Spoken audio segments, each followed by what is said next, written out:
Hello, everyone, and welcome to the Gaming Duo podcast, where friendships are built through gaming.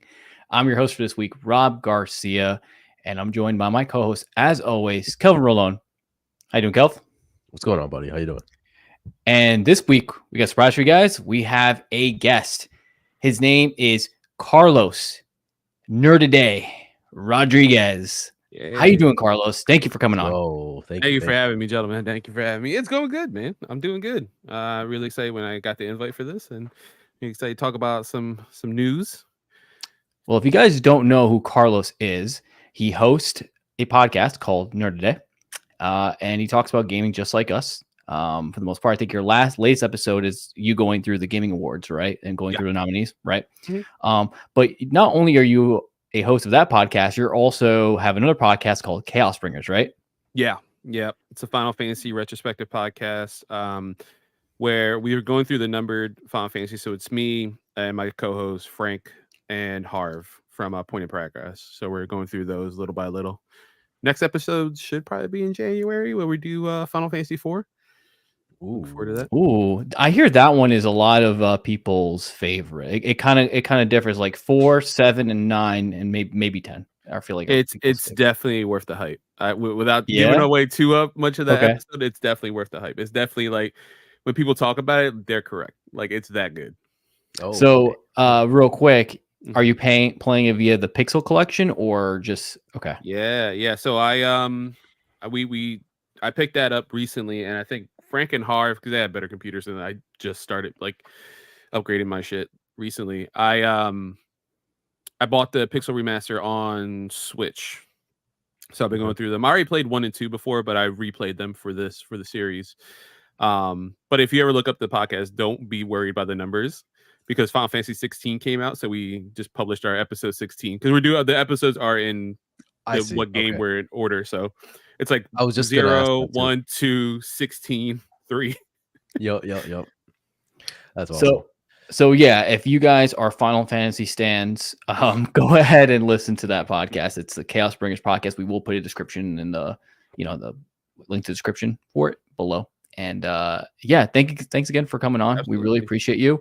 And we're here to talk about games. That's what we're gonna do. So I'd like to start off and say, what are you guys playing? So we'll start with you, Kelvin. What are you playing this week? Nothing's changed since last week. I'm still on the Liza P hype train right now, and I'm loving it, man. It's so freaking good. I'm on chapter 9, I think, right now. So almost there, man. Almost there, or I don't know. We'll see. Because what you were saying yesterday, it seems like I'm nowhere close to finishing this game. But yeah, man, it's such a fun game. I can't, man. I just want to play that game every single day. So it's great. What about you, Carlos? What have you been playing this week? Anything interesting, fun? Yeah, so I recently platinumed Spider-Man 2. Okay. So now I gave myself a week break from gaming and setting up my little setup here. And I just recently picked back up both Midnight Suns, Marvel's Midnight Suns, because I got a review code from that, and Death Stranding. I heard you can't get into it, can you? I can't get into Death Stranding, man. I don't know. I tried so hard to get into it. I played maybe 5 hours of it, but I just couldn't get into it. Yeah, and it feels like that's not even scratching the surface. It feels like I think I've been playing around that length, and I looked at the trophies last night, and I think I might still be in chapter 2, which I made the mistake of any game. I mean, we'll talk about a little bit of a game that has over encumbrance soon, or at least a TV show that's adapted from it. But I overcumbered myself recently, and I was like, oh wow, this is like I made my own mistake. I made my own bed, and now I have to sleep in it, and it's just a drag just to see his like little feet like. Oh yeah. Like just little, yeah. Oh my god. I'm not doing this again. I'm like light loads. But it's cool. It's a good vibe game so far. I've been digging it. But I always wanted to play every Kojima game. So like I'm dedicated to play this. And that's the thing. Like I'm a Kojima fan. Like I love Kojima's work. Obviously, I'm a huge Metal Gear Solid fan, like you guys know. But man, I don't know. There's something about this game. Like even like Death Stranding 2, I'm just like. I'm not really, obviously, I'm not that dedicated because I haven't finished the first one. So nothing about part 2 is doing anything for me. But I don't know. One day, maybe I'll get back into it and maybe I'll have a different mindset of it. But right now, I'm just like, nah, it ain't it for me. Maybe try a third time. That's what they say, right? Third time's the charm. But that's the bad thing too, right? There's so many good games out, right? And Exactly. This year has been crazy. Yeah, it's so hard to pick up a game, which it's a couple years old at this point, but still, like, this is my first time picking it up, and I'm like, well, Spider-Man just came out, so I gotta play that. So that goes on the back burner for a while, and I come back and I'm like, where was that? What was I doing? Oh, I gotta go over this mountain. Right. I don't know if I feel like doing that right now, but I do. At the same time, it's really like I'm so committed to Kojima that I'm like, I want to do this. It's like a bad relationship. Like, it's like 100%. Like, I can't leave, man. I'm here. 100%. I left, man. I'm like, you know what? This isn't working for us. I might come back soon, but right now it's over. You get that late night text. You up? All right. Yeah. You up? All right. Let's come through. I want to try it again, but I remember it, and you brought it up. Going back to the game and just trying to remember where you're at. I don't even know if I would probably have to start from scratch because I just don't remember the menu system. I feel like it was a little cumbersome and it's a little much. So it's like I don't like. I was struggling the 5 hours that I played. I can't imagine trying to get back into it now. Yeah, I think that the thing in it again, like, because I know I'm making the mistake by carrying too much. Yep. Like, I know that's a huge mistake, and I think I was looking it up because I'm like, how do I just get through like the beginning part? And every article is like, yeah, don't do anything crazy till after chapter 3. I'm like, I'm on chapter 2. I already messed up. And part of me is like, maybe I should restart it. But then you get these like weird little brilliant moments of gaming when you walk by a BT or the music, like the music just swells, like a random song will just start playing and you see like the horizon and then the lights coming through and that decimate insane, like I'm like, damn, this game's beautiful. And then next thing I know, like I lost like 8 hours or something. I'm like, God damn it, you got me again. Even just like the cutscenes, right? Like they're insane. When you get into those cutscenes, I'm like, oh, okay, I'm back, I'm home, right? Like this is what I love about Kojima, and this is what I love about Metal Gear give me the Solid. crazy story. I'm so in. Give me the crazy like whales jumping around and shit. Like that's the stuff I like. But make me spend 12 hours on Wikipedia to be like, yo, so what does whale mean? Yep. But it's just the gameplay that I'm just not vibing with right now. So I don't know. I'll probably get back to it, but I do miss that that specific core like Metal Gear like gameplay. That is like such my bread and butter, especially how he made it. Like it was just Phantom Pain, like insane.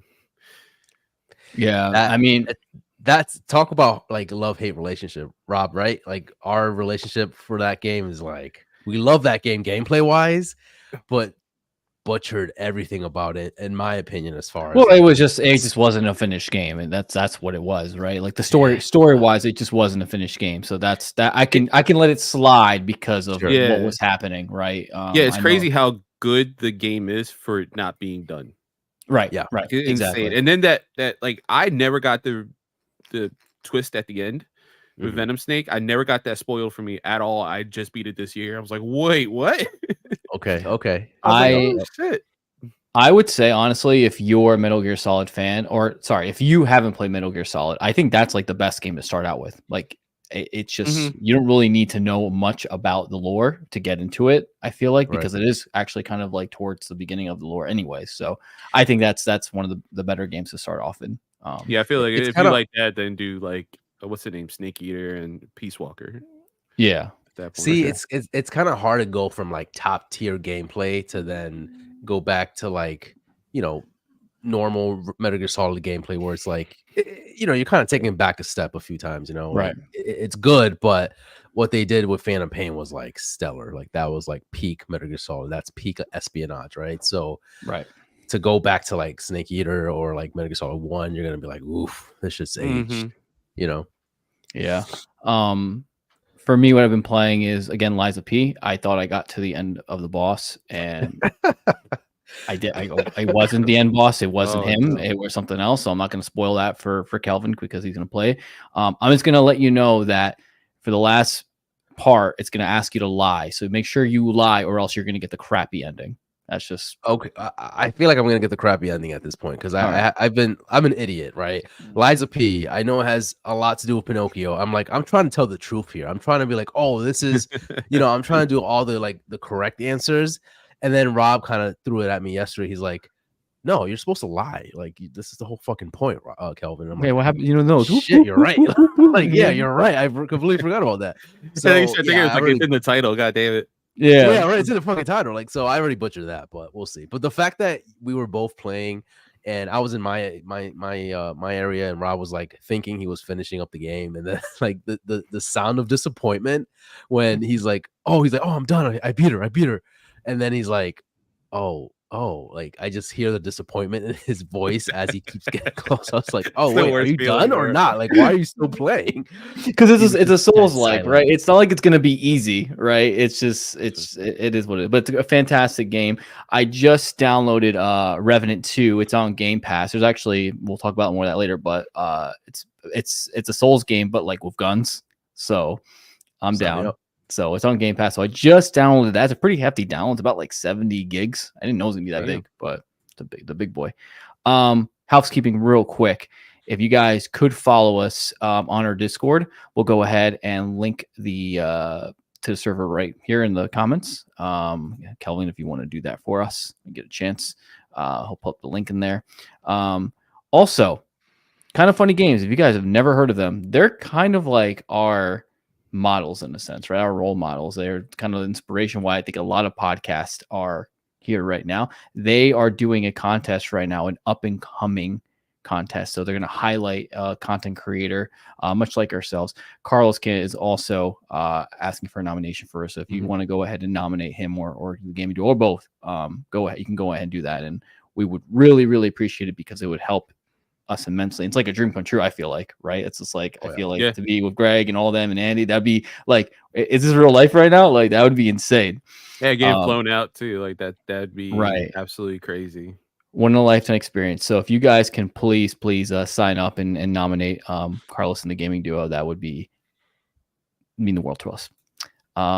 Yeah, and if you guys don't know, Assassin's Creed Syndicate is currently free on PC. So go ahead and download. Do we know exactly where it's free on PC? Like who's giving it out for free? Ubisoft Connect. Ubisoft. I'm not a big fan of their Ubisoft. launcher is just okay. Well, it's free. If you want to download this launcher, it's there. Lastly, the Game Awards next week. We're doing it live. Please come and hang out with us because last year we did it and we were crying towards the end of it, and it's going to be a good time. And I feel like this year might top last year. I don't know why. I get a sneaky. I think so. We'll see. We'll talk more about it, obviously. But I have a feeling this Game Award is going to be very just, it's going to be good. We're going to cruise through it, but it's not going to be like last year as far as like just the weird shit that happened towards the end. But I mean, that's not going to happen, but I mean, I never want to see that again. Right. Yeah, exactly. I can't believe that dude showed up in 2 different award shit. Dude, he's everywhere now. I see him on my feed constantly. It's like he's a meme at this point. It's crazy. So without further ado, since the housekeeping's done, let's talk about the news of the week. Some rapid fire news for you guys. There's a lot that I'm going to just rattle off right now. So we have Geoff Keighley explains reasoning behind Dave the Diver's nomination as best indie. So there's a lot of flack he's getting saying like, is Dave the Diver indie or if it's not an indie? We'll talk more about that. The Game Awards is moving away from world premiere branding and security will be tightened this year. Thank God. We're just talking about that, right? EA patents in-game voice acting. Destiny 2, the final shape is going to be delayed, unfortunately. What is Xbox teasing at the Game Awards? We have a first look at the Fallout TV series. We get another look at Shadow and Sonic 3. Like I said, Remnant 2 and Remnant are now available on Game Pass along with Far Cry 6. And Microsoft wants to play nice with Nintendo and PlayStation by adding Game Pass on all platforms. We have so many news pieces here. I don't think there's been more than it's been a minute. Yeah, it's been a minute since we've had so Carlos, since you are our guest, which piece of news do you want to tackle first? What speaks to you here? We're not going to hit every single one, but which one do you want to talk about? Let's do this. You know what? Let's kind of go off what Kelvin was saying and go talk about the world premiere branding and kind of like the security, because I like starting there because I want to hear more of Kelvin's why he doesn't think it's going to be this big this year. So We have this is from VGC. Speaking during a Twitch Q&A on Sunday, Keighley explained that for this year's show, the organizers wanted all of its game reveals, whether they're game announcements or first looks, to be able to stand side by side at the event. Asked by a viewer about the number of world premieres the public should expect from the Game Awards in 2023, Keighley replied, "I don't know if there will be the same amount. I haven't counted, honestly. I think around the same, but I don't know what is a world premiere. Actually, you'll see this year, we often put up those cards, world premiere, world premiere. We're kind of moving away from that just because everything's kind of its first look is an announcement. So we just treat it all as a great game content." What do you guys think of that? World premiere, that whole thing's going to be gone, the world premiere. I think it's smart. Yeah, I don't hate it. I don't love it either. I do like when you see that like world premiere. Like I like that, right? epic. I think it got overplayed though as the years went by. I think Sure. last year it was literally like every single announcement, world premiere, world premiere. At that point, it loses its charm, right? At that, and so they could tone it down a little bit and just kind of make it like, hey, this is like never before seen gameplay of like this AAA title, world premiere. That's what it's labeled. I mean, we can kind of like get away from that for like indies, and in my opinion, I don't know, but to me, like world premiere is like this like huge, like massive like title that everyone's gonna be excited for. It's gonna be like, you know, like the center stage reveal. So that's where I see it going, but it looks like they're just removing it completely, which is fine. I think it'll just kind of keep things a little bit more normalized and just kind of keep it cohesive. But for the most part, I'm okay with it. I don't think it's going to be anything good or bad. I just think it's a little bit of a change that we're just going to get used to, and then by next year it'll be something that's, you know, normal.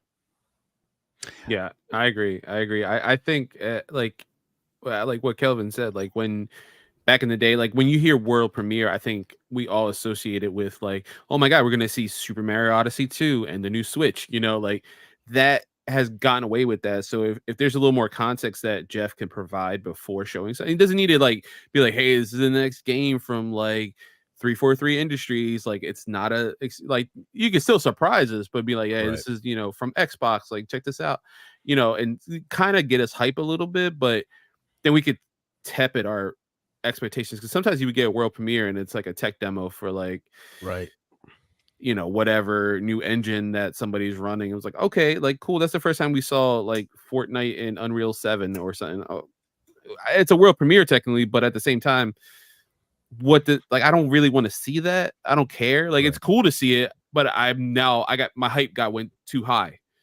You know, I'm thinking this is like the next coming of Jesus, and now it's like exactly. That's how I always saw it. And so I love that. And that's how Rob and I always would see it. It's like, oh shit, world premiere. Let's see what this, we'll stay like, be quiet. Let's see what's happening. But like last year, I feel like it was just world premiere, and I'm just, we're just kind of cruising along.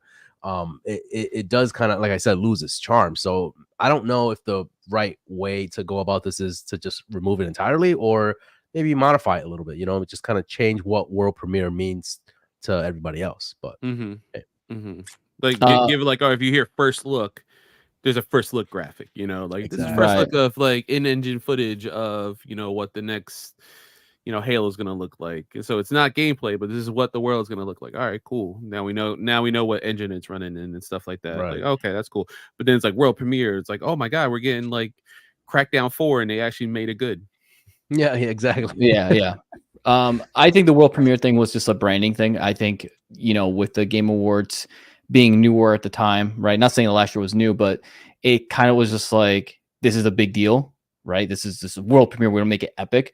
Now everyone kind of knows the drill, like the Game Awards, like everything their show is going to be obviously a game and it's going to be great. I think they don't really, it's fluff. It's added fluff that we don't really need at this point because we know what's happening. We know that this is going to be a new game that's being showed. So I think that it's kind of like we get it, right? We know this is a new game you're showing or a piece of the game you're showing. So I think he just added that in the beginning because it was newer at the time as a concept. So he wanted to put like, oh, just get hyped, Right. So I think it's a good, and also the thing of security, we didn't talk about that. Twice this guy has had people run on stage, right? God forbid one time there's like a bad thing. It wasn't just like a prankster or anything like that. It was just whatever. So I think he really needs to get that in check. with the Game Awards moving forward, and I think he has. I think he's going to have a bunch of. I'm sure he got a bunch of security companies. He looked at them and he said, "All right, like I need this to be like nobody can come up here, like no matter what." So you see, like take the shot. He's got snipers on there. Hit the dude in the face. Yeah, dots and shit going everywhere. I think. Yeah, this needs to be like third time's like the charm. This needs to be fixed at this point, right? Stop being assholes, like guys, like stop, cut this shit out. Like this is the moment where gamers and developers, like, you know, they come together, they get their awards, they kind of get this moment to shine, and so that's taken away from that moment, right? And not only that, but like it's causing like this tendency of like, well, I don't know if I want to go to the Game Awards because I don't know if it's gonna get worse, if it's gonna be something that, you know, it's not gonna be like a pranks or something. It's gonna get much worse, you know. Right. You're gonna scare people. You're gonna start having like this gatekeeping thing going, and at that point, you're gonna not have it open to the public, you know, and it's gonna be an L for everybody because now you're making it so that it's just for, you know, specific people that are attending. Like it's gonna cause a lot of like that friction, and it's gonna make it. It's gonna lose the charm of what the Game Awards is, where you bring the public in, where you bring the gamers in, you bring the developers, and it's like this nice, full on like celebration of gaming. And so if that's gone, we don't have E3 anymore. So now it's like, what else do we have to enjoy, you know? Yeah, because this is like a weird hybrid of like a mini E3, you know, it's pretty much taking the place of it more so than even his Summer Games Fest too, right? I would agree with that. And like a pop culture award, you know, it's not necessarily like the Oscars of video games. That would be more like nice or anything like that. And that's a more formal event, and that's cool, and that's specifically for the developers. But when you get something like the Game Awards, it's like a celebratory thing. It really is like a lap around, like a winning lap that, you know, just to take it around the field and be like, look what we did, guys. Like we all did this. And then we get to see cool new shit. Like that's fun. Yeah. Here's the thing, guys. Don't lay it on us. Don't go on that freaking stage. All right. Because you know why? We got Sam Fisher in the Raptors, and you know, just chilling on the whatever. He's not in retirement. He's just exactly. He's there. Yeah. And we also got Solid Snake. All right. So don't do it. Just don't fucking do it, man. Don't do it. Don't do it. All right, Kelly. I want to see Geoff like just lose his fucking shit. Though. He's taking jiu-jitsu class. He's taking jiu-jitsu classes. It's just like he just grabs somebody by the neck or something. He's like, just slams him onto the ground. That'd be hilarious. I would pay so much money to see that. Anyways, like, monetize it, please. I would give you my money. Let's move on here, guys, because we have a lot. Kel. Oh, real quick. What I did want to talk about regarding like why I don't think the Game Awards is going to be anything like. I mean, it's going to be great, obviously, but I just don't see it being anything spectacular in a sense, because I think you mentioned it earlier when you were talking, Rob. We like Geoff has already set the expectations in a sense of like what we know the Game Awards is, right? I can't see it being any like, and I feel like has he hyped this up as much as previous years? I don't feel like he has, right? He's not done anything where it's like, guys, you need to check out the Game Awards because we have like, you know, 25 new announcements. Like he hasn't really done anything like that. So to me, that's like setting our expectations to know like, okay, well, it's gonna be a great show, I'm sure, but I don't think the killer like announcements are gonna be here. It's just gonna be, we have games, we have good games at that, but nothing that's gonna blow our fucking heads off. I disagree with you so much on that. I feel like there's gonna be like a title or two that you're just gonna be like, because think about it, when's the last time we got like a really good big announcement of something, right? Obviously GTA 6 is coming, we know that. That's not, but something that we don't know. I think we're in for a surprise here. I think we're gonna see Bloodborne remaster. I'm not. Fuck out of here, dude. No, I would love that. I mean, to your point, like we're gonna talk about this, but Microsoft is teasing, like, hey, watch the Game Awards. Like we're gonna be there. They weren't there last year, so that kind of gets me a little bit more excited, right? Because now we can start speculating, like, what will Microsoft bring to the table, right? And I guess we can move on to the next topic piece here. Like, what will Microsoft show? Like, what's going to be their like their forefront. And to me, I kind of mentioned this in KBG's post on Twitter. Shout out to Samurai KBG here. But I mentioned that Hellblade 2 has to be in this. Like, it has to show. Let's think about it. Hellblade 2 was announced at the Game Awards, and I think they showed another trailer, if I'm not mistaken, at the Game Awards. This would be a perfect moment to re-show it, but also give us a release date, like a solid release date. That would be perfect. And then the big one. I don't think this will happen, but give me a Gear 6 teaser, please, for the love of God. Yeah. I want one too. Yeah, I think Gear 6 is going to be a tough one because I don't just want a teaser. I want to see some gameplay. I really don't like teasers. I don't like just like I know, but that's just how they roll. You know what I mean? Like they just want to like kind of like whet the appetite, like appetite, the little like cleanse the appetite there, and then they'll show you something for a little bit, but then it's just like, just a title, and that's it. And then we'll get something later on. But give me that. At least we're moving things in the right direction, Mm-hmm. When did Gears 5 come out? 2019, 2018, 2019. I could look it up, but I think 2019. Really? 2018. I'm gonna say 2018. 2018. Let's see. And then it got an upgrade for Series X and S, right? Gears 5 released in 2019. Yes, and it did get a little upgrade for Series X. 4 years now. It would be 5 most likely if it came out next year. Yeah. No, I mean, I feel like that's an appropriate amount of time. They've been quiet. The coalition's been quiet. Yeah, I think so. And they're hiring for people. They've been hiring for people and stuff like that. Cliffy B has been very vocal on Twitter, on X, about stuff. So, yeah, they could be ramping up production to like almost one of the final stretches. But yeah, a teaser would be cool. But I'm with you, Rob. I would want to see more, especially given Xbox's track record with stuff. Yeah. I feel like Hellblade. We only saw it one time, and then now like that's all we got. And it's like, if you're gonna give me something substantial, at least something. I don't know. I agree, because I want to see more Fable. Like, I would love. That's my pie in the sky. I want to see like Fable. That's my pie in the sky. I love that. That's my pie in the sky. It sounds so nice and pleasant. Right. I'm taking that to writing that. Yeah, Fable will be cool. I'm not a Fable. It seems cool. I want to see more of it, but. Rob, we talked about this a few weeks back, where in regards to like Microsoft having this mid-gen cycle that they're eventually, announcing, right? Because of the leaked documents that we talked about. Right, the whole big, Brooklyn and all.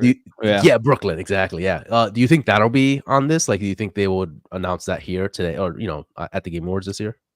I think so, but my whole thing with Xbox, I think IGN just shared an article saying that Microsoft isn't really focusing on hardware as much anymore. They're focusing more on Game Pass. They're not really what they specifically said was they're not counting the sales of consoles per se anymore. They're mostly just looking at like how people are doing software wise. Which makes sense because they're trying to get Game Pass on everything. Hence the news we're going to talk about with Xbox trying to get on PlayStation and Nintendo. But I do see maybe they're putting something because Sony just released a Slim. So I would imagine Xbox is going to fire back with something, not fire back, but you know what I mean? They're going to be like, this is our version of the Xbox Slim. Yeah, because in those leaked documents, right? Like they mentioned that the newer controller should be coming out February, March area, right? Something that was in the leak. Yeah. And I think the new console should be this time next year. It should be already out. I wouldn't be shocked if it's just like a hype trailer similar to what we got with the original Xbox Series X. Yeah. Just like a minute and a half, promising what it could do, really cool graphics, showing off what the system looks like and stuff like that. And maybe like a time frame: controller, February, system, late 2024, and that's it. And I think that's fine, because that would still kind of be in line with what IGN. And I read that article too, Rob, where like what IGN was saying, where like they're focusing more on software, right? Which it makes sense. I mean, honestly, sure, you kind of need to at this point, because we need more software. I'm rooting for Xbox as much as anybody else, and I want more stuff. Like I like all the other stuff, but I want some first party stuff, man. I like Fable. Yes. I like Because they come Halo. out with good stuff. It's people sleep on Xbox, but Xbox when they come out their first party stuff, it hits. It's really really well done, but it's just so we don't get it that often, so we're just like we forget about it. So, oh, you know what? And I see in the chat, KBG says hardware reveals to be voided after holidays. Yeah, Game Pass reveal at Game Awards at Activision Blizzard catalog. I was actually going to mention that as well. I wouldn't be shocked if we get that. You know, like, hey, all Activision Blizzard is going to be coming out, January 5th, 2024. Can't wait. You be able to play all the Call of Duties, all the Spyro, Tony Hawk, whatever. Yeah, Tony, that's actually a very, very good point. Is because is. hardware would ruin like people getting stuff for Christmas and stuff like that. But like, well, if the new one's just coming out, I'm gonna wait to buy that one instead of the one that's out right now. So, but then if you hear, oh, hey, yo, you can play Modern Warfare 3, hold off. You can play it in January. Right. So we can probably determine that they might not announce anything hardware wise here at the Game Awards, based off of like what KBG said, which was a very good possibly point. It's always a wild card. Yeah, for sure. Yeah. So that leads maybe like KBG said, maybe for the developer direct in January, but like what are they announcing here? Like, you know what I mean? Like they already mentioned like, hey, we're gonna be there. So my guess, going back to like Hellblade 2, that's a safe bet. It's been a while. Fable, that's a safe bet as well. So maybe it's not gonna be as like bombastic as I think. It's probably just gonna be here's updates on titles that you already know of. Yeah, be some excited, solid updates at that too. Yeah, because when do you think we get a reveal of Perfect Dark? Because that game is in such a I don't want to say bad development, but like it how many? It's in development hell right now. Is what you're trying to say? Yeah, I feel like it's like slow going on that one. Yeah, I'm not sure about Perfect Dark, to be honest, just because we haven't really seen much about it. They might save that for our summer kind of thing. I just feel like that's probably where we get a second teaser, right? Right, for sure, 100%. My exciting thing, nonetheless. I think I'm hoping Baldur's Gate 3 comes to Game Pass. I feel like this is shoe-in. I don't know about Game Pass. No, because he's awesome. Right, because they just show the physical collector's edition off, and that's for sale. Like they specifically said, like this is a collector's edition. But how cool would it be if it did come to game? Like that I would be super hyped about that, and that would be that's definitely gonna happen, Rob, for sure. I just don't think it's gonna happen here. Okay. I would say maybe summer. I think. When is that physical release? December, I think. I think it's in December. I want to see. Yeah, I think this would be a perfect like summer like release for Game Pass. That would really be a huge thing. I can't see that happening right now. Okay, let me just tell you this. Say, you know how everyone's saying that basically Baldur's Gate 3 is going to be winning game of the year, right? For the most part, right? That's majority is what people are saying. How cool is it? You can now play the game of the year winner on Game Pass. That would be. Okay. I see what you're saying. Right? I'm just saying that'd be fucking cool. But the only thing that puts a wrench in that, and the only thing I can see it happening. Don't get me wrong. But I don't know if Larian Studios would have like a bad taste in their mouth, because I don't know if you guys saw that was also leaked with all the design documents that they didn't know if it was going to be a bigger deal like Baldur's Gate 3, and I think Larian was like, oh, we'll do Game Pass with you guys or whatever, and they're like, nah, we got Starfield. I think that might be enough, especially in September. I'm like, man, can you imagine that 1-2 punch for Game Pass? We're like, hey, we got Baldur's Gate 3. Hey, if it was ready, and Starfield, oh my god, that would have been insane. But like, that's the only thing I worry about, is if Larian's like, well, no, fuck you now. Right. I don't need you. Yeah, it is. Probably not, because the deluxe edition for Baldur's Gate 3 is releasing in Q1 2024. So I think you guys might be. It's crazy though. The Xbox version of Baldur's Gate 3 will be on 3 discs. I think that's actually crazy. Really? Yeah, it's pretty fun. That's even crazier than I thought. It was crazy when I saw Final Fantasy 7 Rebirth was on 2 discs. Oh shit. So fun stuff with the Game Awards. I can't wait. Next week is going to be so epic. No one's going to stop talking about it. It's going to be, imagine the Nintendo just drops like Switch Pro coming out or Switch 2 coming out, I would just jump out the window. No way. Yeah, I would just be, this is where you're gonna do it. This is where you're gonna do it. I would, right? That would be so unlike Nintendo, and that would be amazing. Yeah, That would be Nintendo awesome. too. At the same time, like they're so unpredictable. You never know. Right. Anyways, so we'll wait for next week. While we're on the subject of Microsoft, I do want to talk about them playing nice with Nintendo and Sony and having Game Pass on basically PlayStation and Nintendo, which would be the weirdest thing ever, right? Just a little tidbit from this article. This is a change of strategy from before, where Xbox wanted to funnel players to Microsoft consoles as a value add. But Game Pass is becoming a big part of Microsoft's money-making plans for gaming moving forward. According to Microsoft's CFO, the company believes that the way to players access games is changing rapidly. Essentially, just to give you spark notes on the article and stuff like that, people are buying games over the hardware, right? Because it doesn't really matter where you're playing per se. They just want you to subscribe. That's the beauty of a subscription service, right? Is that you're going to get money no matter what. Every month you're funneling money. Whereas you're just waiting for someone to buy a $60 game or a $400 console. Whereas, okay, PlayStation owners can also just play Xbox and just pay us $20 a month. Like, that sounds great instead of having to spend more, because that's such a low entry point to get into the Xbox ecosystem, right? So, how accurate do you think this is? Do you see this happening? Do you think we're going to get a Game Pass app on PlayStation? Do you think PlayStation will be like over my dead body? What do you guys think of that? I think in the Jim Ryan era, it's very difficult, right? Okay. I think if it was, I'm trying to think who was the previous president before Jim.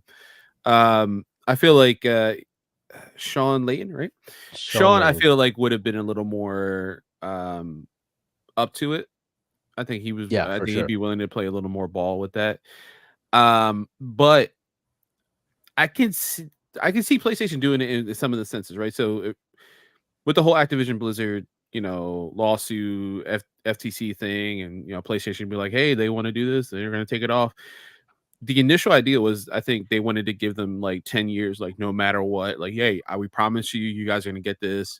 You never have to worry about it. We'll keep it on PlayStation, all this stuff. And they were like, no, screw you. Like, how dare you try to buy them or whatever? And they were like, all right, now you get 5 years.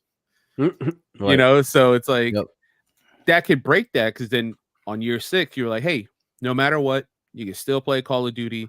You just gotta pay us $20. And unfortunately, listen, it's gonna be cloud-based. You're not gonna be able to download it on your PlayStation. You can still play it, play with your friends, all that stuff through the Game Pass app on PlayStation. But unfortunately, it's cloud. If you want the best experience where you download it to full 4K, everything like that, buy a Series X or like the Brooklyn or get a PC, and you could do it then. And then you can push people to the hardware if they want, but if not, you still get that $20. And then while they're there, like, hey, you ever play Gears of War? You ever play Halo? That would be the weirdest thing, to play Halo or Gears of War on a PlayStation console. That would be like, it wouldn't feel right on the PlayStation controller. I don't know why. My brain wouldn't like it. My brain would not like that. It's such a business move though. Like, it's such a Microsoft 100% would try to do this, right? As far as will this actually happen, I don't know, right? But Microsoft, I'm sure there has. Oh yeah, for sure, 100%. Nintendo and Microsoft already have a great relationship, it looks like, but I think Microsoft already had meetings, if not, starting to discuss what would that look like, right? And I think it'll be an interesting world, living in that world, having like PlayStation games, and then you just boot up an app on your PlayStation to see like, Gear 6 or whatever, you know what I mean? Like, that's going to be some crazy stuff to see, but I definitely see, like, that's Microsoft, like that's Xbox whole like push, right? They want this streaming service to be on every single platform, right? TVs, computers, like you name it, man. Like, they want it everywhere, and that's their goal. And I think they wouldn't be opposed to putting that on PlayStation, on Nintendo, on every single device you have.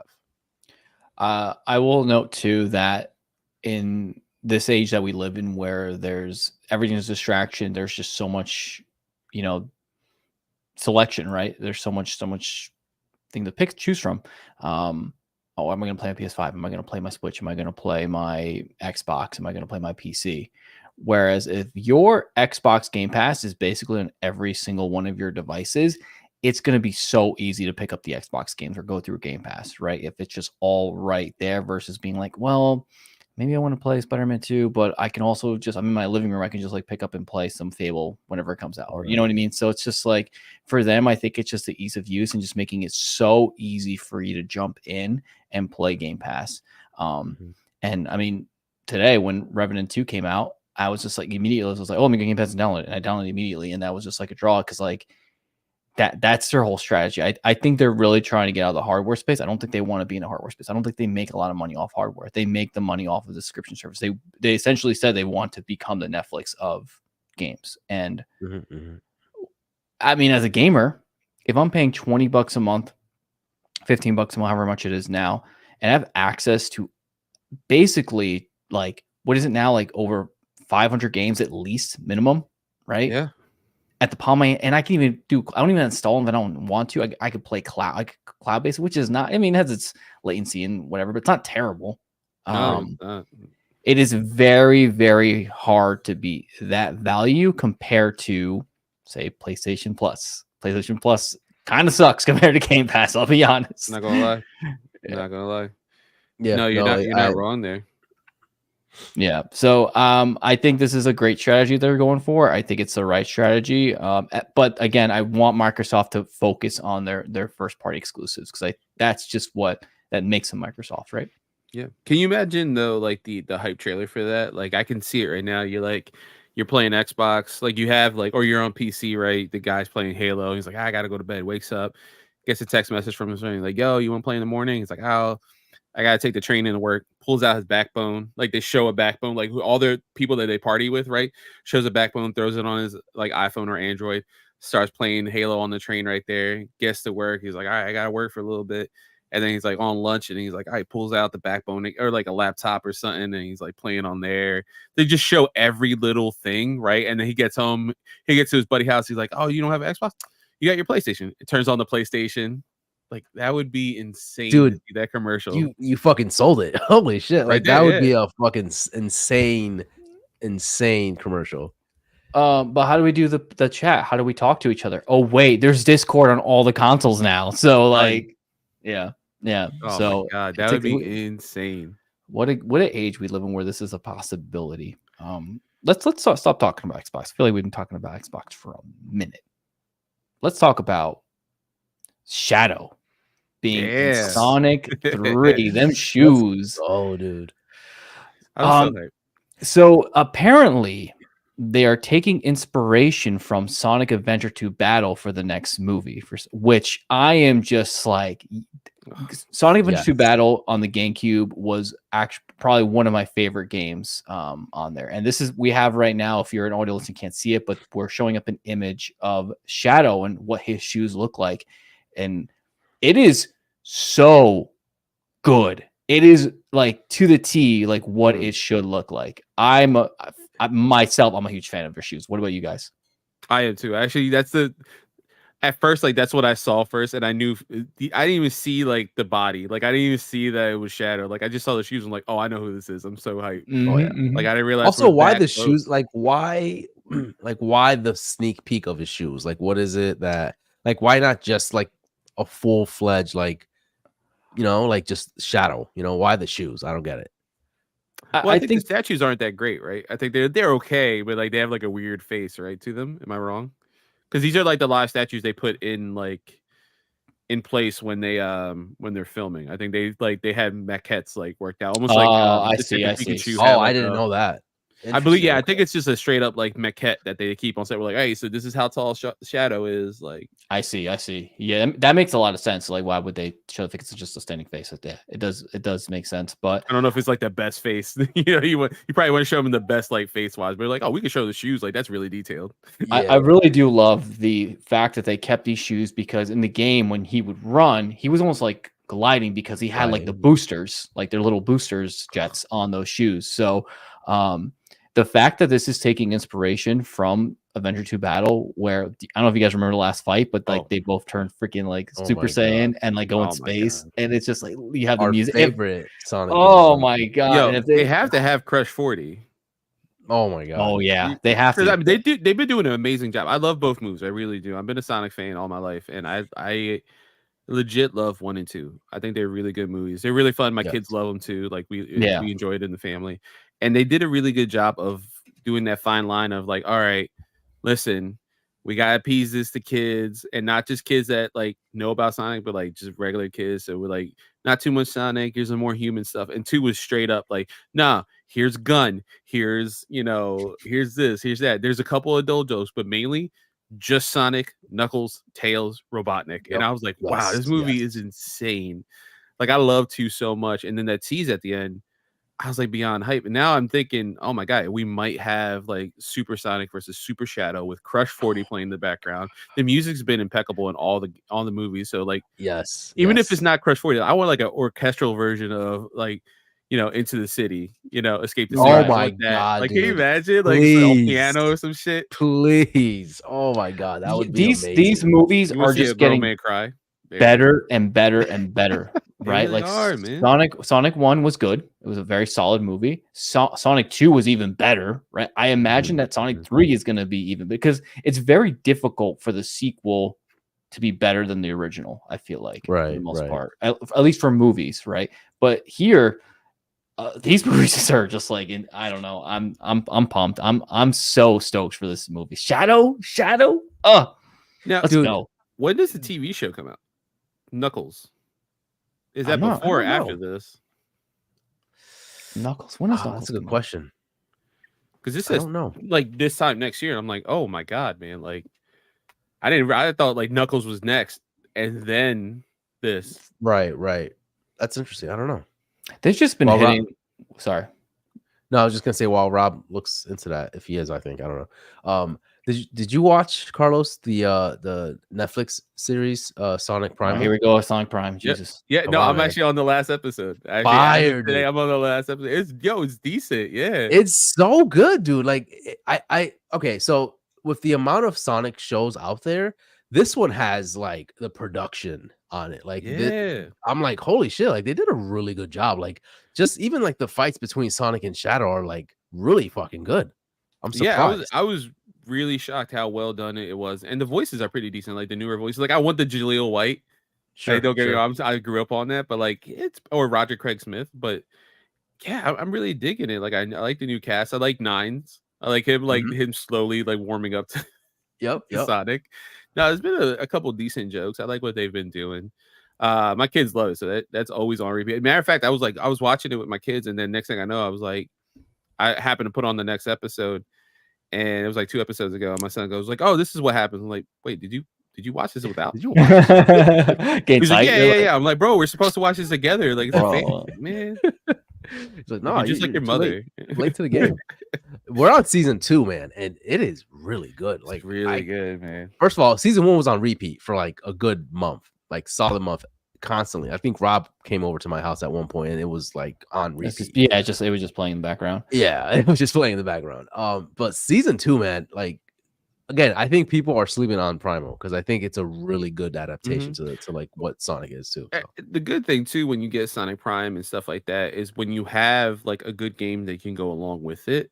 Because I literally popped up my PlayStation and I've had Sonic Mania like installed in for like the longest time, and my daughter saw it and she's like, "Can I play?" I'm like, "Yeah, sure, dude." Do it. I'm like, jump in, man. Yeah. Same thing with the Super Mario movie. Like, it's a good gateway. So now they kind of get the lore. They kind of get the world. Like, oh, this is Princess Peach. This is Mario. Cool. Oh, what's that? Oh, can I play that? Sure. Yeah, here. Yep.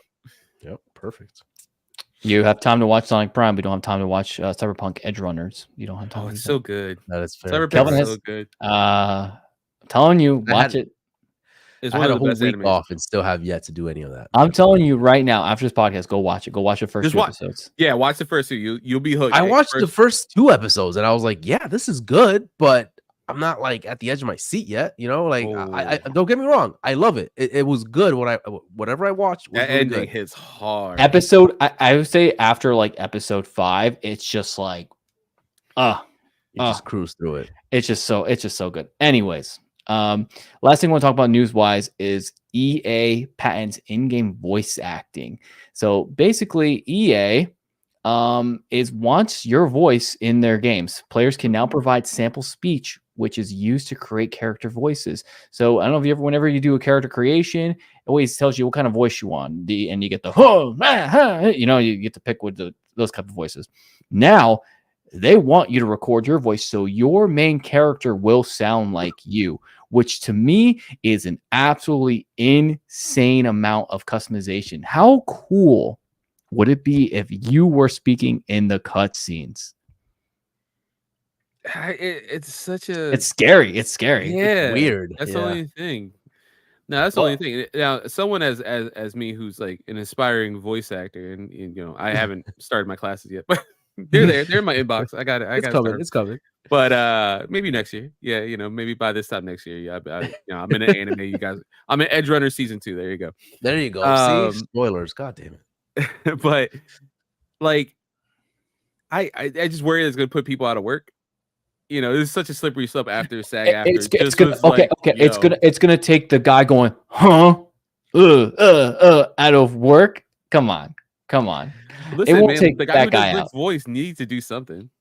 That's fair. Yeah. It's not gonna be like a prolific character like that. It's just gonna be it's gonna be like Skyrim. You know, when you do your character creation, right? When it's like, you know, you want to make your hair blue, black, white, you know, or like Cyberpunk would have been nice to. I thought this would be for like silent characters, right? Like your silent character that you create in your like RPG setting, right? Like that's. I don't think it's gonna take away any jobs from anybody. You know what I mean? Like this is just gonna be for your silent character, which I think is cool. I think it's something that they're playing around. They're learning something different. They're kind of like trying to implement something never done before, and if it hits, I mean, that's great, right? I think the whole point of role playing, right? You want to be in this world. And so add that layer of adding your voice to it. It's just going to amplify that much more for those players, right? You know what's the next stage of that? You send it, the game asks you to take a picture of yourself and send it to their app or whatever. And then it will model the character after your features. You don't even have to play through. I feel like you can kind of do that already, no? NBA. I feel like there's games that NBA you could do that. I think NBA 2K, yeah, you could do it, but it's not like it's not great. And I think you could definitely do it in WWE, like wrestling 2K. games. Yeah. I feel like you can do that. Okay, I didn't know that was a thing. That's cool. But you just gotta line it up. Like it's gotta be perfect. Because I tried it, and of course I got the beard, and it's like, well, like it's not really working. yeah, that's funny. But overall, I think this is cool. I don't know, Rob. What do you think about like this being in like, you know, like Mass Effect 6 or something? I don't know. I mean, if I could just sound like me, and I can just sound like, you know, me with my voice like this, that'd be kind of weird, but it'd be cool. I would think that'd be really cool. Now, obviously, a more, game like Final Fantasy 16, and you got Clive, then obviously it's only for the character creation where you make your own character. Yeah, you need that whole me. Yeah, he's gonna win voice actor year, by the way, whatever that category is. Oh yeah, 100%. Yeah. Oh yeah, he has to. Yeah, gentlemen, I don't know about you. I think we're good on the news. Let's get into the in-game chat where we have the meat of the conversation here. All right. For today's in-game chat, we are doing the state of handhelds in 2023 and beyond. Carlos, I think you're the perfect person to talk about this, right? Because handhelds have changed immensely in the past few years. The Nintendo Switch released in March 2017, forever changing the handheld market forever. Nintendo's primary home console was now a handheld, where previously it was regulated to the Game Boy and Nintendo DS 3DS. Sony also had their go at the handheld market with the PSP, then the Vita, but they didn't have the impact that they were looking for, right? Which ultimately led Sony to leave the space until now with the PS Portal. Then the Steam Deck came out, promising AAA games at the palm of your hands. Then the Asus ROG Ally and Legion Go. Steam Deck is now in its second iteration with the Steam Deck OLED. No more were handhelds were these lesser underpowered machines, but rather on the same playing field as their home console counterparts. Where do we stand with handhelds now? Are the days of true handheld games gone? Is every game a handheld game now? Welcome to in-game chat. Let's go. All right. Where do you guys want to start with this? Because this is a nice subject here. Yeah, I mean, we could also talk about the fact that, like, you know, Apple just launched what Resident Evil is it Village out remake? right now? Village, yeah, 4 remakes out, I think, right now, or Village. I Yeah, think one of them is out right now, and or it will be out like this month. I don't know if it's like out other than the preview program for 15 Pro, but like it's a really interesting time, and I think a lot of us.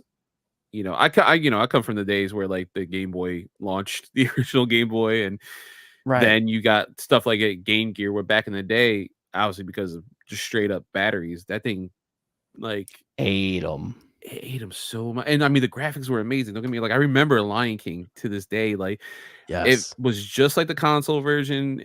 Yes. You know, it worked really well, but then like, you know, 2 minutes later, the whole thing's dead. What am I supposed to do? And it's so funny to see somebody like Sega like so ahead of its time. You know, obviously like it's iterative, right? So you see Game Boy being like, "Oh, look what we could do," and then say Game Gear's like, "What if we push it further?" It was like, "All right, too far. We're not ready for this." Because like, maybe in the future, it's like you guys are out of business. Right. What else we're doing? Yep. But it's interesting to see where we're at now in 2023, where we've come accustomed to the Switch. You know, being on the go. The battery life is something that we're used to, I think, at this point, because I think that was a big sticking point when it originally launched in 2017.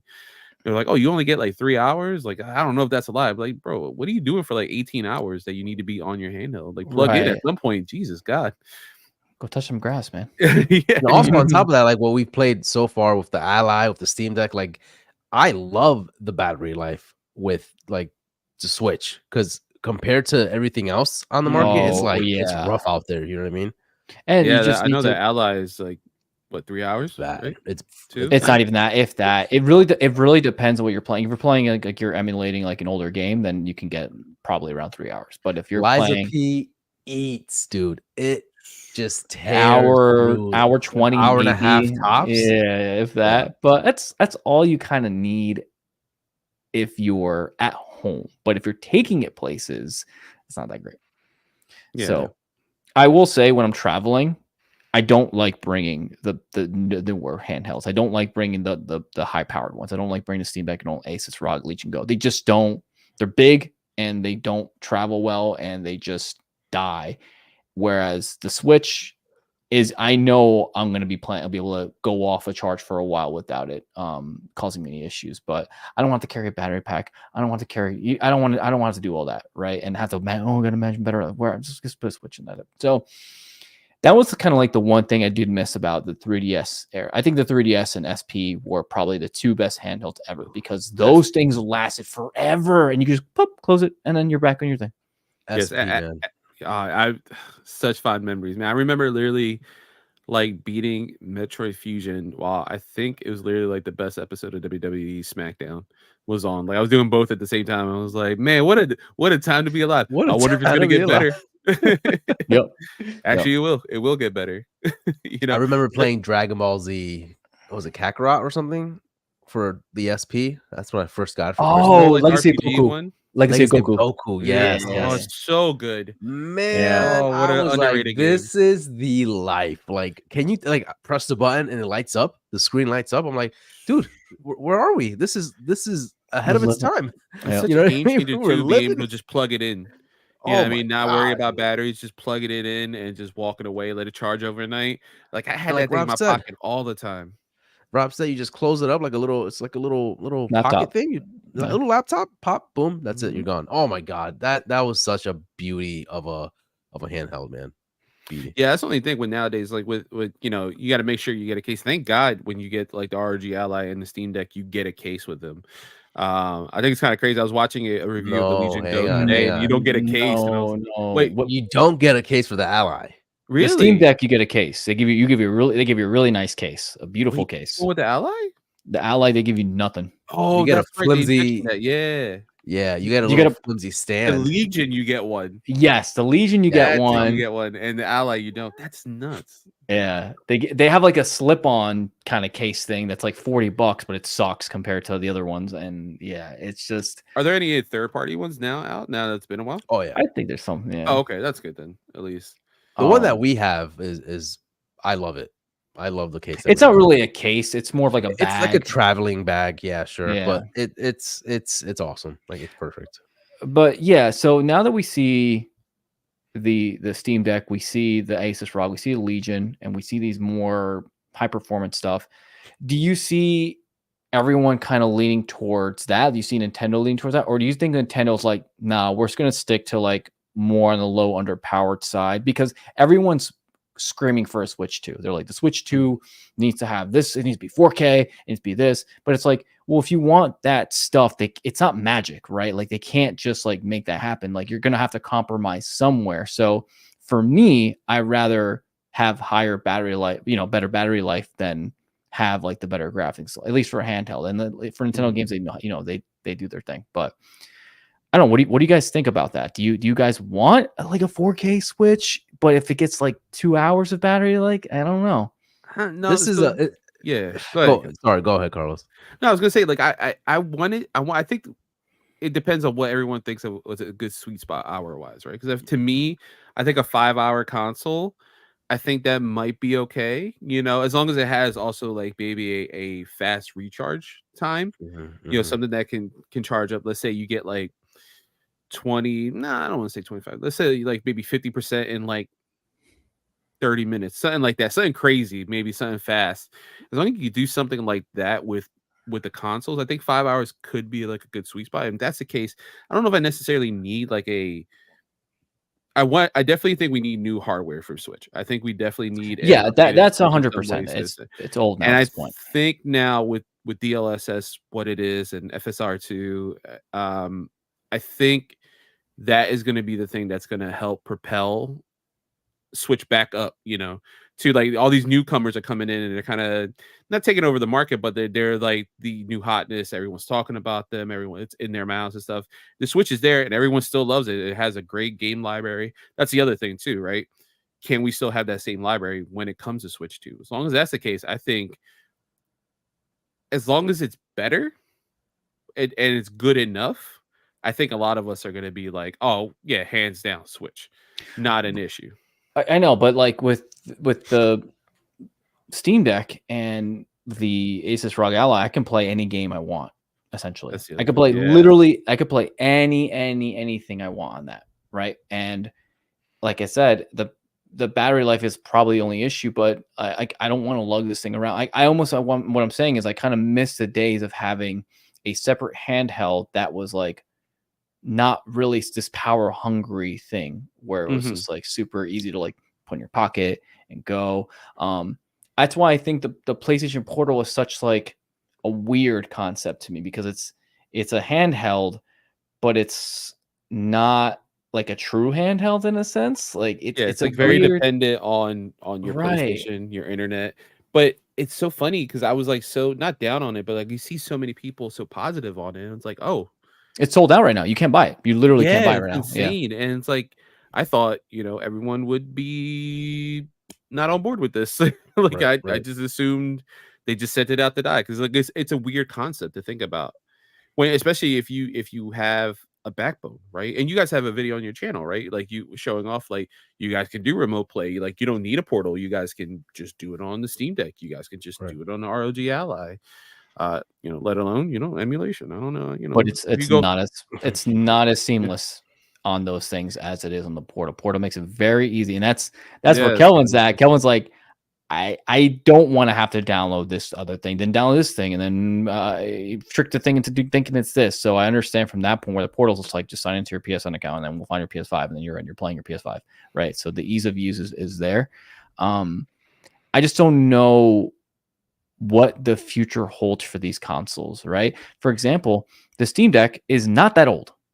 I think it's 2 years old, a year, 2 years old. Yeah. And there's already a new iteration of it and it hasn't even been that long of a time. Asus ROG Ally, I don't know how long it's going to last, how long it's going to be relevant. Is it going to be a new iteration next year, 2 years from now? Whereas at least with Switch, you're kind of safe for a couple of 5 years, right? So I just don't want everyone to jump on this like high performance, like this is a new thing and stuff like that. I want to keep the lower performing, high longer battery life type things, because like I don't want to leave this thing around. Yeah, I think it's interesting to see. Oh, I'm sorry. Go ahead, Kev. No, I'm sorry. I was just gonna say, like, let's tone it back a little bit. So the question you said, right? The state of the handhelds in 2023, right? That it's a loaded question. It's an interesting question at that, because as we saw this year and the year before, the market was just flooded with these handhelds, because all these companies like, hey, let's just dive into this. Like the Switch is that hot thing. Like people it sells like gangbusters. Like let's try to make something like this, but better, right? I don't know if this is going to be a trend moving forward, but I mean, honestly, I can see the Switch 2 happening, and then all these other companies, including the ROG Ally, honestly, I feel like they'll phase out at some point. I feel like it's not going to be as hot. It's not going to be as relevant. And yeah, they'll support it, but then I don't know if sales wise are, showing that these things are a need, but I think they'll just fizzle out, and you'll still keep your Switch 2, right? You'll have your Switch 2 on board, and everything else will just kind of be on the back burner. I just think that the market now is getting way too saturated with it, and there's no incentive of like getting all these, right? Unless you're like a YouTuber or something trying to create content from these, you probably have your Switch and then one more system to like keep that balance. But other than that, do you need so many handhelds, right? Like that's probably one of the reasons why I haven't even bought the Portal, because now it's going to be like I have 3 handhelds for what? Like why do I need 3 different handhelds to play 3 different types of ways, like where I can just buy one and keep it at that. And you can put Game Pass in every single one. Which is, isn't that crazy too? Yeah, right. And that's insane to think about too, because like I've had like I don't own a lot of them, but I've had like colleagues and friends who had them, so I got to like try them out. And I spent time with the Steam Deck. I spent time, like the least time I spent was probably with the ROG Ally, and that was because it was at Best Buy. But I even get to play in that for a little bit, and a backbone, and it's like you can spend $100, right, for a backbone. Or you can save up a little more and get a Steam Deck, and then you have, the option of, do a little play with it here and there, and then next thing you know, you can do everything the backbone does, and at the same time, it has your Steam library, and maybe it has Dolphin on it, and you can play, Twin Snakes, Metal Gear Solid Twin Snakes, and stuff like that. There's this like weird niche, and I think Kelvin's right. I think it's interesting to see where the Asus and Lenovo, where they stand out in like 3-4 years from now. Right. I don't know if they can stand the test of time. And mind you, both of those are really highly decorated. A lot of people love both items, and I think they did a really good job out the gate with both of those items. I think in like 4 years' time, we still have Steam Deck. We might finally have a full Steam Deck 2 at that point. Yeah. And maybe another iteration. Like I think like the OLED is obviously like, oh hey, we could do OLED now. Should we release it or should we wait? It's like, well, Steam Deck 2 is going to be like 3 more years. Let's release OLED now and get that money. I was like, all right, well, yeah, all right, sure. And then we'll have a Switch 2, and I think those are going to be the 2 that stand the test of time. For sure. I agree 100%. And back to the thing about the backbone, people say like, oh, you get rid of your, you don't have to use a backbone. There's other options for you. But the beauty of the backbone is the fact that I can just put it in my pocket, pop it on, and it's super portable. Whereas I have to hold the whole thing and make a big space in my backpack for a Steam Deck. But I just think that with the state of gaming right now, with the transition of doing this, there's no more handheld games in a sense.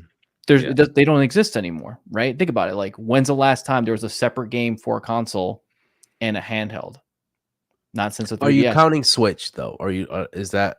That's what I'm counting Switch as well. Switch is there's no handheld games for Switch in a sense. It's all on the home console because Switch is the home console. Yeah, Because there's not many that play undocked, right? That you need to play undocked on them. I don't think there's any No. games. Yeah, I don't think there's any games that I you think need to just play. Severed. I think because I think that's the only one that got ported, but that's it.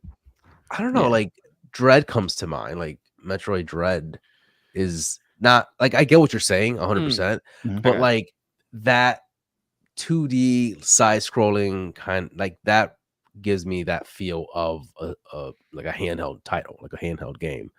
But I get what you're saying that there's no like dedicated like handheld game that feels like like a handheld. But I don't think that's what is the intent anymore for at least for Nintendo. Like that's Right. they made this a hybrid. This is what it's going to be. Like you're crazy if you think Switch 2 is not going to be hybrid. Like that's just their motto now. There's It has no to be. dedicated handheld and a Yeah. home console anymore. It's So just so that's what I'm saying. one. So is the handheld game software, is it dead? I don't think it's dead. I just think it's evolved. I think it's Yeah. kind of meshed with the home console. Just the way the production in these titles now have elevated a little bit more, and now it just feels more like a Okay. console title, but still has remnants of a handheld title, if that makes sense. So I'm saying is, are they creating software separately for a different console now? They're not, right? No, I think Right. everything is nebulous now at this point, especially Yeah. when you see something like the Switch OLED running Cyberpunk. You know, it's like, oh shit, I could play Cyberpunk on here, and then you get, and mind you, when you get Switch, I mean, it is quote unquote underpowered, but like just playing Super Mario Wonder, like that's a beautiful game, dude. Right. Like Yeah. it's so nebulous. Like what's a good looking game, right? Because of course Cyberpunk does look amazing, and especially on the OLED, seeing like footage of that running on there, like, oh wow, the colors really pop. And then you just see this new art style they have for Wonder. It was like, oh wow, this is really really pretty, and like it works really well. Like it's a really nebulous way now, and especially like what do people use their Switch for, right? So primarily in my household, the Switch is docked like let's say 90% of the time. But you hear so many people like, oh, I never dock it. I never played a Yeah, dock. I'm the camp. always I never dock my Switch. I've For real? literally Yeah, same. always handled for me. But yeah, I think it's crazy the way everything's heading, and I think Switch 2 or whatever iteration is really going to have an impact on where we move forward. As if are these going to die? Are these sans the Steam Deck, because the Steam Deck is it's unique in a sense that it has Steam OS. It has its own dedicated OS that feels like a console. Yes. This does not feel like a console because of Windows. Windows is not a gamer friendly, like in a sense, like with this layout, it just doesn't work that well. So I think that's why Steam has the advantage where they're going to outlast, and they have that ecosystem where all your games live there and yada yada yada. So I think Steam is going to be now a player in the handheld space for a while. Oh Yeah, I don't think they're gonna go away. I honestly don't think they're gonna go away. I think you know that happens. Yeah, I think you nailed it, Carlos. I think you're gonna have your Switch and you're gonna have your Steam Deck. Right. I don't know if Asus is gonna be around when it comes to handheld. I don't think anybody else will really kind of thrive in that market. But just think about how much Nintendo has changed just the conversation, right? Crazy. Like we went from having a Wii U, right, and then having a console / hybrid of a handheld, and now it's like this is it. Like you're gonna have a hybrid moving forward from Nintendo. I can't imagine them deviating from that. And so that that kind of makes these ramifications of other companies like, hey, this needs like before Nintendo Switch, we barely had it was just Nintendo holding it down for the handheld space, right? Sony was like on like weird shit. Like they did the Vita, it didn't turn out well.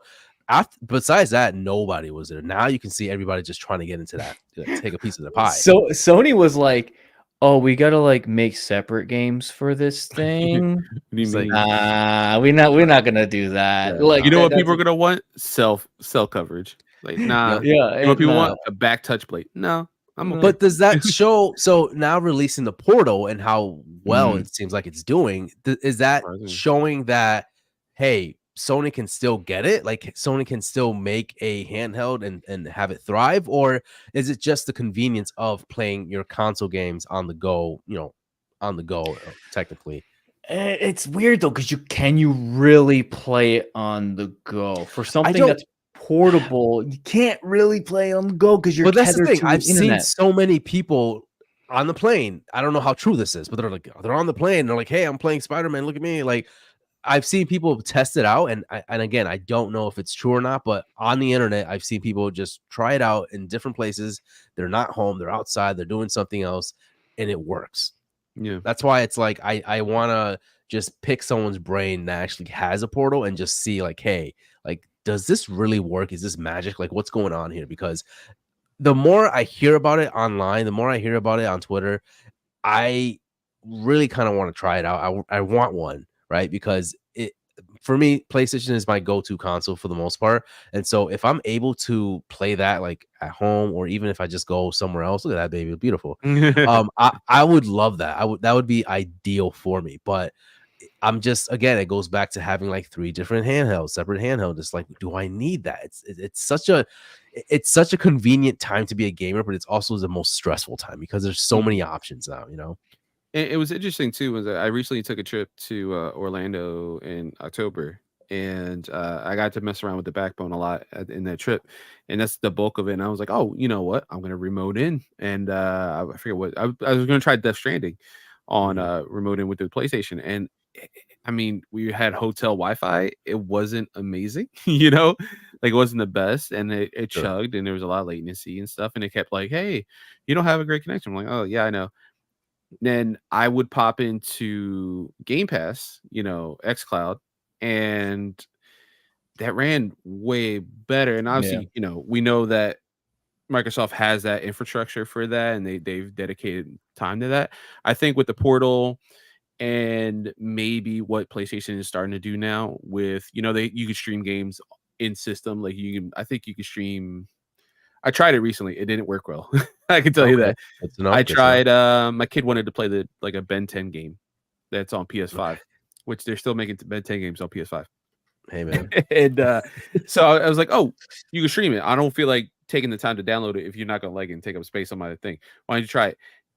And he was doing okay. We got like gig internet, and it's pretty good. No one else was using like the internet at all or anything. There was no hiccups. I was like testing the Wi-Fi like as I was like there, and it was, mind you, I was hardwired in, and it hiccuped a lot just streaming to the PlayStation itself. And I was like, but then you see people online who are like hotspotted into their PlayStation Portal. I saw someone playing, their kid was playing Spider-Man 2 on Twitter, and I was like, is there? You're saying it's running well, but like I've had not great experiences playing remote play with the PlayStation, in Florida, where like my system's hardwired in. I'm like the ideal settings minus maybe the hotel Wi-Fi, and then streaming directly in my house with the PlayStation controller in my hand with my PlayStation right there hardwired in, and it wasn't running that great. It was like, how's the Portal doing this? Yeah, that's the $1 million question. And I mean, it's selling well. People are raving about it, so they're doing something right. So I don't know what this leads Sony to do, but if they want to push it further and actually make another handheld, that would be great. Or if they want to keep it casual like this and just say, hey, you can just play your big AAA budget titles on the go just like this, that's cool too. But the whole thing here is like how Nintendo changed the landscape. And so like 2024 coming in, right? We talked a little bit about just maybe having the ROG Ally, maybe having the other handhelds existing. But for the most part, I think we're all on the same boat here when we think that Steam Deck and Nintendo will be kind of like the ones that kind of stay on top of this, right? Yeah. No, I agree. Yeah. I think that's just a general. I think that's what's going to happen. I can't imagine another like company coming into the handheld space in 2024. I think this is it. do you guys mind if I pose a question to you guys? Because I have a question I asked a couple friends that like love their Switch and stuff. So Nintendo obviously makes weird Nintendo decisions, right? And so there's a good chance there's no Switch 2. It's like Super Nintendo 2, and it's a box and it's cartridges. You know, who knows? You never know with Nintendo. But if we get a Switch 2, I had an idea. It's not a typical Nintendo idea of different SKUs, right? For Switch 2. Like one where you get straight up brand new Joy-Cons. They have the Hall effect joysticks, you know, so there's no strict stick drift or less likely to stick drift. You know, you have an OLED screen. It's 4K or, you know, 1440p screen, something that can mimic that. So, well, it has ELS, all that stuff. You get a new game, you get all your games upscaled, no problem. And let's say that's $400. Okay. What if there's another SKU where it's $200? You can keep your same Joy-Cons because they've kept that side plate still the same, and it's just a screen. Do you think would Nintendo do something like this, which I highly doubt it, or B, do you think there would be a big adoption rate for that specific SKU for the $200 one? Yeah, where it's just the main body of the console. And you can keep your Joy-Cons, and you've already amassed this big collection. Maybe you got the Tears of the Kingdom Joy-Cons, and you're like, I don't want to buy new Joy-Cons. I don't think Nintendo has ever done it before in the past. It's always been you always get the new controller. They've never released a. I mean, if you look at the Wii U, you were able to use everything previously. So I guess I see what you're coming from there, where like they've always been backwards compatible for the most part since the Wii with controllers, right? Hell, the Switch can even technically do GameCube controllers, which is wild, right? Yeah, that's crazy. So I'm not 100% sure. I don't want to just say like, no, that's not gonna happen, but like they might just be like, yeah, just plug in your because everyone has one. Everyone has a freaking what's it called? Switch controller. What is a Wiimote? Joy-Con. There you go. Yeah. So it could be possible. And again, they need to replace the Switch Lite. Like they need a Switch Lite and they need the big console. So maybe they'll have the little console that you can like, you know, it's underpowered and that's for your little kid. And then they have the big expensive one where, but I think it's going to be iterated. I think they're going to do the big one first and then they'll have the little one afterwards. I don't know. I don't think that's going to happen. I think they'll just release a Switch. I think they'll have like one SKU, honestly, and it'll just be a completely different. You just have to buy a new. Like for me, my expectation is we're just gonna buy new Joy-Cons. Like it's just gonna be a different thing. It's gonna still be detachable, but it's not gonna be. It's not gonna talk with the Switch. I don't know why. I don't know.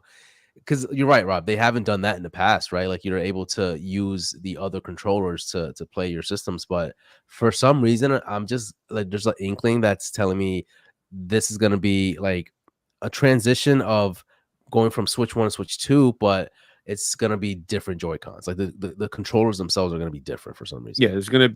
I agree with you. Like I feel they're gonna play it safe. This question came to my mind only because I think I was watching something on IGN, and they mentioned like, oh, hey, if you ever want like a OLED, like you could just buy the screen because your Joy-Cons from like the OG like will fit on there. Right, Like, right. What?